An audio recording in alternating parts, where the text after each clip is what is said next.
What's up, y'all? This your boy Daron Jones. You know what it is, and you checking out YouknowIGotSoul.com. Alright? Keep it locked. Don't go nowhere. You're set to release your new album, Reinvention, later this month. What can people expect as far as the sound of the album? Well, reinvention. I'll start by saying reinvention itself. It has a few definitions, but the definition that I'm going with is, the aspect of taking something familiar and making a new version of it. So, with this album, I'm really taking the 90s R&B sound that's familiar to me and that's familiar to my fans that they've grown to love over the years and that they've been kind of asking me for over the years.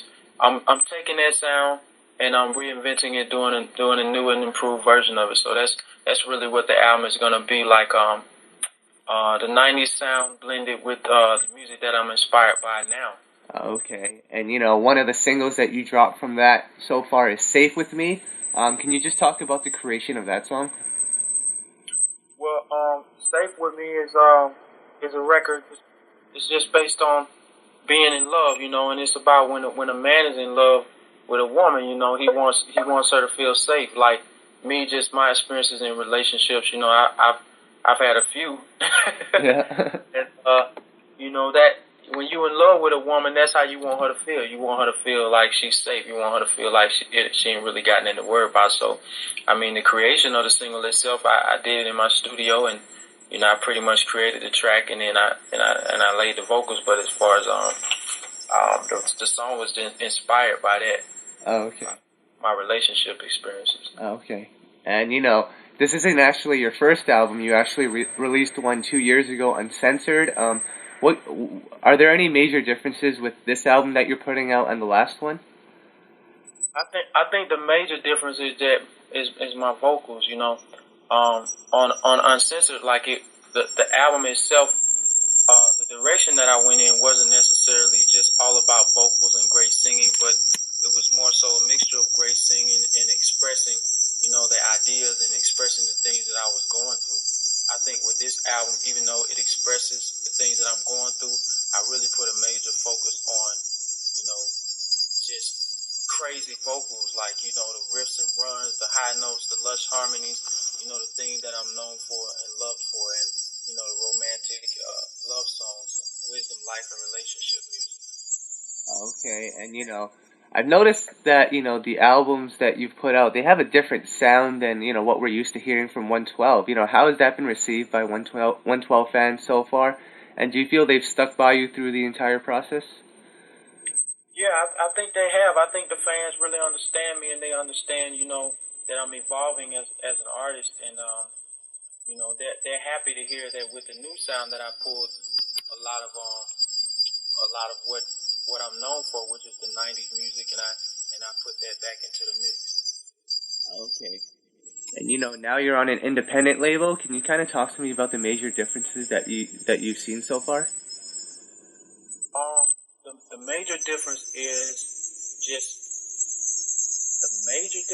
that the money goes directly to you. It doesn't go through anybody else, and you see every single dollar. Whereas when you're dealing with a major label, when it comes to the record sales, it's just a little bit different. Yeah, but on a major, because I've heard a lot of different artists, they have their own different opinions on this. But I want to ask you, now that you're on an independent label, is the passion for music still the same? Like, is the passion to pursue superstardom still the same as when you were on a major? Well, for me, it was never just about a passion of pursuing superstardom. So it was always really for me just making music that made people happy. So for me that's really what I want to do. I think if superstardom comes along with that, that's fine too. But first and foremost for me, it's just about making the music that people love and the music that enhances their lives and makes them happy. Yeah, definitely. And I got a couple of songs here that you've been involved with throughout the years, and if I could, just give me any background information about them or anything you remember about the studio session. Okay. The first one is 112's Why Can't We Get Along? I remember that if we was in the studio with Sean Garrett is one of the dopest writers in the business. He wrote a lot of stuff for Usher. I think Yale was like the song that he wrote for Usher that kind of kicked off his writing career. And I just remember that it was a great studio experience. I mean, it was, it's kind of like it gets to a point with this thing like it's just like clockwork. Yeah. You go in the studio, you do your job, and you hope that the people receive it well. You hope that it does well. It's kind of like a sport. You go to the game, you give your best, and then you hope that your team wins. Yeah. And then the next track that I have for you is 112's Smile. That was with Tim and Bob. Tim and Bob are some great producers as well. We was in the studio with them, and I really like working with Tim and Bob because they just have a way of bringing out excitement. They keep everybody in the studio excited, where it doesn't really feel like just another studio session. They have a way of keeping the artists that they work with entertained. So I think that's really what stands out for me with the Smile song and working with them. Okay, cool. And then the last one is 112's Your Letter. Your Letter was written by Diane Warren. Yep. And it was actually at a time when we was a part of the Arista record system back in the day, and it was a good look. It was at a time when Diane was at that time. She was getting placements on a lot of different artists. I think Total had a song by Diane Warren at that time. Monica, For You I Will was a Diane Warren record. So it was kind of like the thing to do at the time. And Diane is a very talented writer, and it was an honor working with her. Yeah, definitely. And along with performing, you've also been a part of some of the biggest records, such as Keisha Cole's I Should Have Cheated. Do you feel more at home performing, or do you feel more at home writing and producing? I feel at home in both places. I don't really know what I like the best.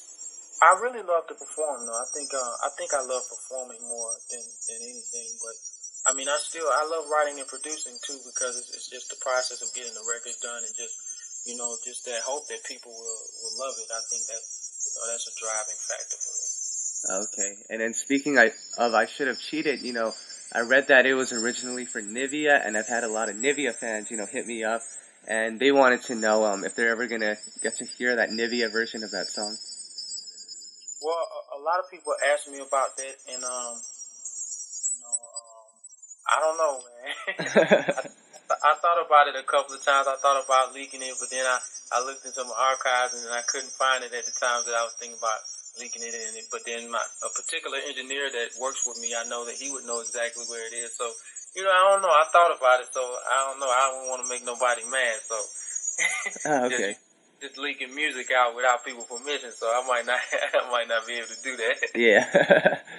And then, if you could, can you just take me back to 112's debut album and what you remember most about recording that album?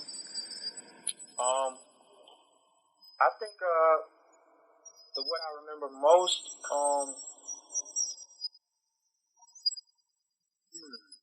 just being at Daddy's house, man. Daddy's house, that was a Puffy studio, and I think that's really the thing that I remember most, is just always being at Daddy's house.